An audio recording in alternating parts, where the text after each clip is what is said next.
So I've done my usual trick of getting started without taking a video, but cleared this area, which did look like that area.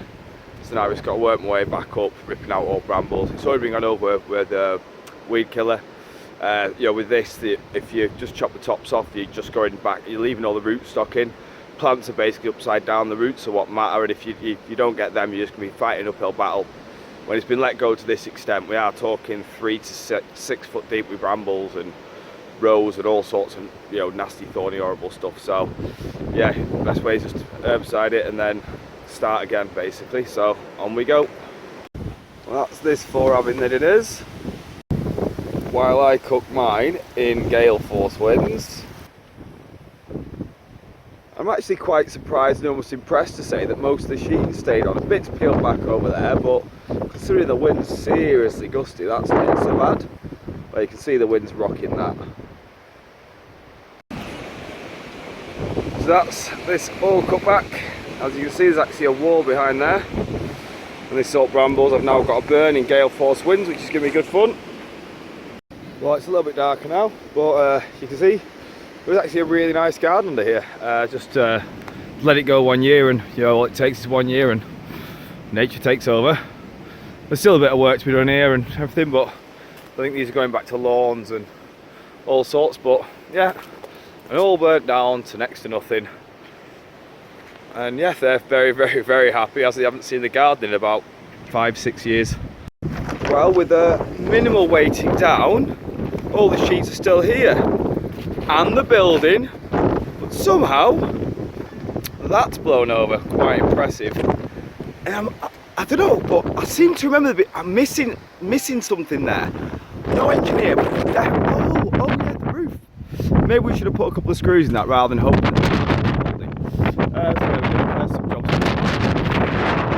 But tonight's job has been to sieve the compost into there. So I've got compost to go and do the planters at the preschool. Finally going to get into doing that. But I've also realised something. These are perfect little riddles. So I'll leave this here. So if you are somebody that's borrowing any compost or anything like that, feel free to make use of this to get all the bits and pieces out and the roots out. And you get really nice fine grade compost. Happy days. Also, I've had a livery of wood chip courtesy of Reese. The good news with this is normally if you want wood chip, you want it to be just basically wood so it lasts longer. But I'm using it for paths and like that, but also so that when I dig the paths out I can use it as compost. So having quite a lot of this green stuff in actually means that I get a higher sort of nitrogen content and a more fertile compost out of it. So it's actually quite good, and it being quite fine means it'll break down quite quickly, but you still get the surface layer that's good, and then you get good compost under there. So more good news. Here at Bourton Preschool, finally filling these planters. Jack's just given me a hand putting in, these are some kickboards around the edge. They're going to get a load of wood chip put in there. They said they've got it. Here's the bench and stuff I made from, well, there's a bench there and some little log seats and stuff like that I made from a while back. And then yeah, they've got their own little mud kitchen there. Might try and surprise them with a new one. If I do start doing this properly, they are going to be well catered for here. So that's a little cherry planter there. I'm not sure what they're doing with the tyres or anything. I don't want to sort of mess with the feng shui and do anything like that, but that's sorted. Oh, braced. Even filed off the edges on the corners. It's all planed all round, so there's no splinter risk. Nice little hawthorn planter there, and still got access to all the plants. Another planter there. I'm going to give them some peas and some corn and some pumpkin, well, possibly pumpkin, so they can see how plants can work together to grow and be productive. And Jack's been my little helper today. So yeah, thanks Jack.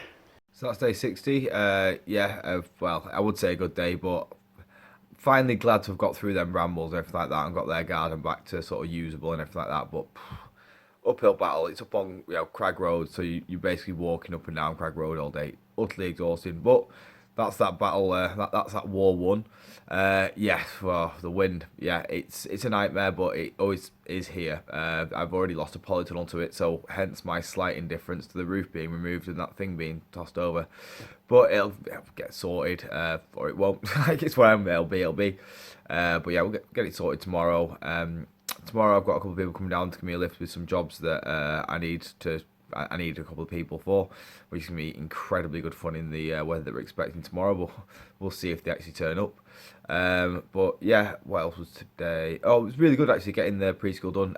The wood was donated by Dad basically, and time by me and jack and some screws. But yeah, it'd be good. Like, my niece and nephews go there. I want them to have the best experience possible. And as I say, if I start making the contact with the forest school, then they're going to be kitted out. But yeah, that's a hopeful prospect, and my gut tells me it's going to go through, and my gut's always not always right, but it's fairly on point. But yeah, let's see what day 61's got to offer. Really, days are getting lost, aren't they?